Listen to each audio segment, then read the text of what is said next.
నమస్కారం. Welcome to Soul Insight with Tanu. ఈరోజు మనం మాట్లాడుకోబోతున్న విషయం మన జీవితాన్ని నిశ్శబ్దంగా కానీ పూర్తిగా మార్చగల ఒక యోగం. అదే కర్మయోగం. అర్జునుడి సమస్యలకు కృష్ణుడు ఇచ్చిన పరిష్కారమే భగవద్గీత. యోగంలో ప్రధానంగా 4 రకాల యోగాలు ఉన్నాయని భగవద్గీత మనకు స్పష్టంగా చెబుతుంది. ఇవి మనిషి స్వభావానికి, మనస్సుకు, జీవన మార్గానికి అనుగుణంగా ఉంటాయి. అవే కర్మయోగము, భక్తి యోగము, జ్ఞానయోగము, రాజయోగము. కృష్ణుడు చెప్పిన అత్యంత ముఖ్యమైన యోగ మార్గం కర్మయోగం. చాలామంది అనుకుంటారు యోగం అంటే ధ్యానం చేయడం, యోగం అంటే సన్యాసం తీసుకోవడం, యోగం అంటే అడవికి వెళ్ళిపోవడం. కానీ భగవద్గీత చెప్పిన యోగం జీవితం మధ్యలో నిలబడి నడిచే యోగం. ఆఫీస్లో పనిచేస్తూ, ఇంట్లో బాధ్యతలు మోస్తూ, బంధాల్లో ఉంటూనే మోక్షం వైపు నడిచే మార్గమే కర్మయోగం. ఈ వీడియో పూర్తిగా చూసిన తర్వాత మీరు పనిచేసే విధానం మారవచ్చు, బాధను చూసే చూపు మారవచ్చు, మిమ్మల్ని మీరు చూసే దృక్కోణం మారవచ్చు. అసలు కర్మ అంటే ఏమిటి? మనకు సాధారణంగా తెలిసింది పాపం, పుణ్యం, గత జన్మ ఫలితం. కానీ గీత చెప్పేది అది కాదు. కర్మ అంటే ప్రతిచర్య. మీరు మాట్లాడిన మాట, మీరు చేసిన ఆలోచన, మీరు చేసిన పని, మీరు చేయకుండా వదిలేసిన పని కూడా కర్మే. శ్వాస తీసుకోవడం కర్మ, ఆలోచించడం కర్మ, భావించడం కూడా కర్మ. అంటే జీవించడం అంటే కర్మ చేయడమే. కర్మ చేయకుండా ఉండడం అనేది అసాధ్యం. భగవద్గీత స్పష్టంగా చెబుతుంది. నహి కశ్చిత్ క్షణమపి జాతు తిష్టత్య కర్మకృత్. అర్థం, ఒక్క క్షణం కూడా ఎవ్వరూ కర్మ చేయకుండా ఉండలేరు. కర్మ మనల్ని ఎందుకు బంధిస్తుంది? ఇక్కడ మనం చేసే పని కాదు మన సమస్య. పని వెనుక ఉన్న భావమే సమస్య. మన పని ఎలా ఉంటుందంటే, నాకు ఇది దక్కాలి, నాకు పేరు రావాలి, నాకు గుర్తింపు రావాలి, నాకు ఫలితం రావాలి. ఇక్కడే మనం బంధించబడిపోతాం. పని చేస్తున్నప్పుడు మన మనసు భవిష్యత్తులో ఉంటుంది. ఫలితం రాకపోతే, వాళ్ళు నన్ను గుర్తించకపోతే, నేను ఓడిపోతే, ఈ భయము, ఈ ఆశ, ఈ అహంకారం మన కర్మను శిక్షగా మార్చేస్తాయి. అందుకే పని చేస్తూ అలసిపోతూ ఉంటాం, బాధ్యతలు మోస్తూ కృంగిపోతాం, సేవ చేస్తూ కూడా కోపం వస్తుంది. మరి కర్మయోగంలో ఉండాలంటే దానికి 3 ముఖ్యమైన అంశాలు పాటించాల్సి ఉంటుంది. అందులో మొదటిది నిష్కామ కర్మ. అంటే ఫలంపై అతిగా అటాచ్మెంట్ లేకుండా పనిచేయడం. ఉదాహరణకి మీరు టీచర్ ట్రైనింగ్ కోర్సుకు వచ్చారు. ఇది మీ కర్మ, అంటే చర్య. దీని ఫలం ఏంటి? జ్ఞానం సంపాదించడము, సర్టిఫికెట్ సంపాదించుకోవడం. ఇది ఆశించడంలో తప్పు లేదు.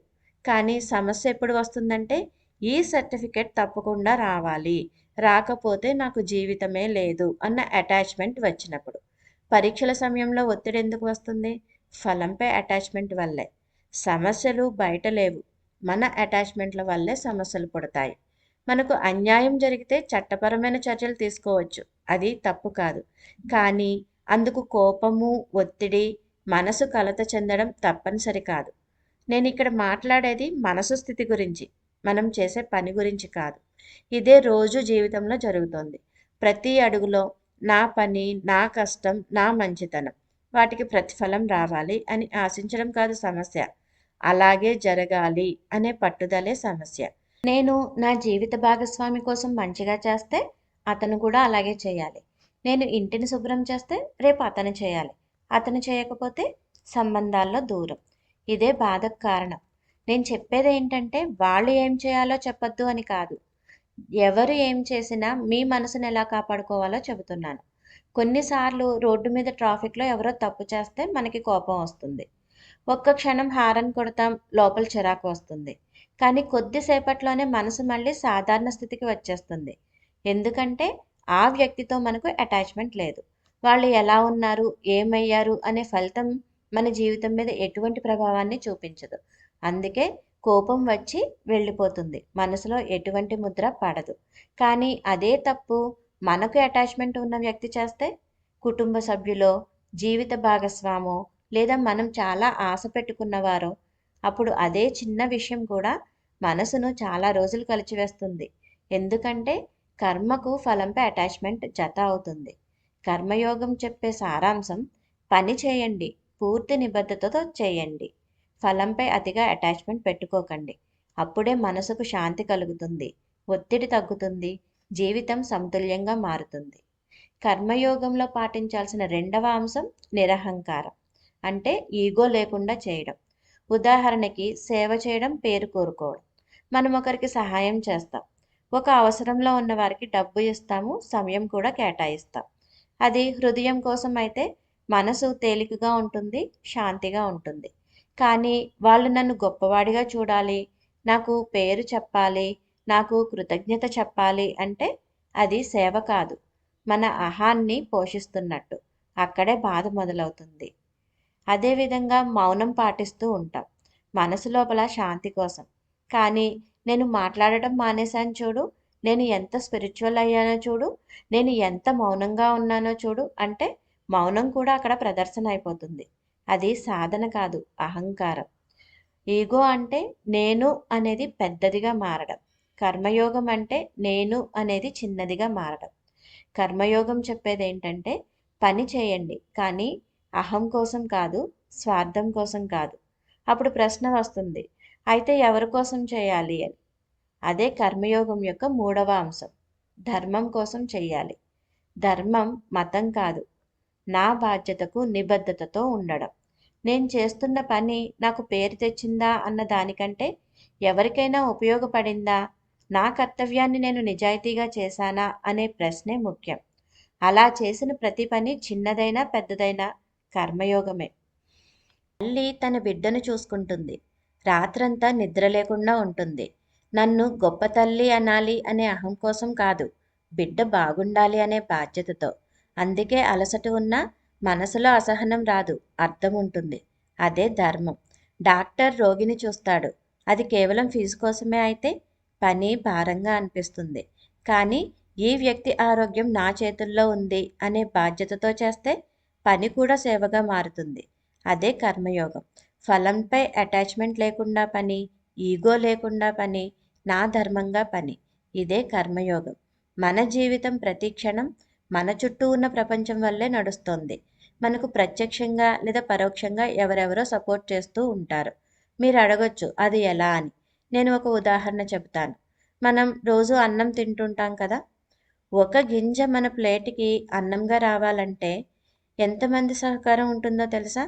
విత్తనం నాటిన రైతు, నీరు పోసిన వ్యక్తి, ఎరువులు వేసిన వారు, పంట కోసిన వారు, శుభ్రం చేసిన వారు, రవాణా చేసిన వారు, అమ్మినవారు, వండినవారు. ఎంతమంది ఉన్నారు? ఇంతమంది శ్రమ లేకుండా ఒక గింజ కూడా మన ప్లేట్లోకి రాదు. కానీ మనం ఏమంటాం? నేను 1000 రూపాయలు ఇచ్చి కొన్నాను కదా అని. కానీ నిజమేంటి? డబ్బు ఏమీ తయారు చేయదు. డబ్బు విలువ ప్రతిరోజు మారుతూ ఉంటుంది. ఏది ప్రతిరోజు మారుతుందో అది మాయ. 1000 రూపాయలు ఇచ్చానని అంతమంది శ్రమని నేను నిజంగా తిరిగి ఇచ్చానా? లేదు.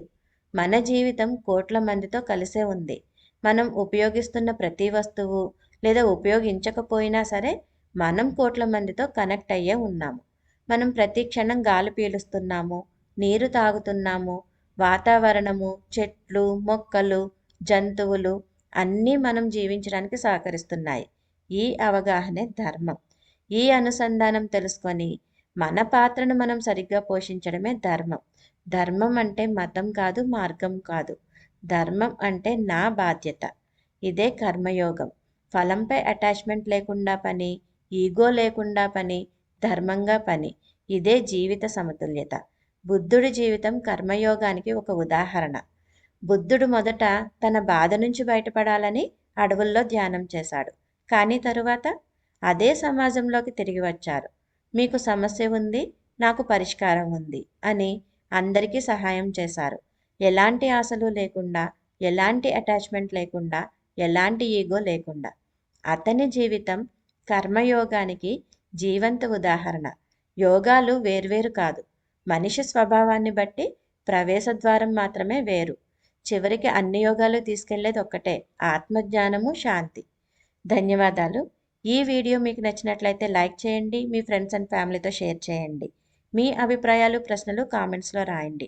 ఇలాంటి మరిన్ని ఆసక్తికరమైన అంశాలను తెలుసుకోవాలనుకుంటే మా ఛానల్ను సబ్స్క్రైబ్ చేయండి.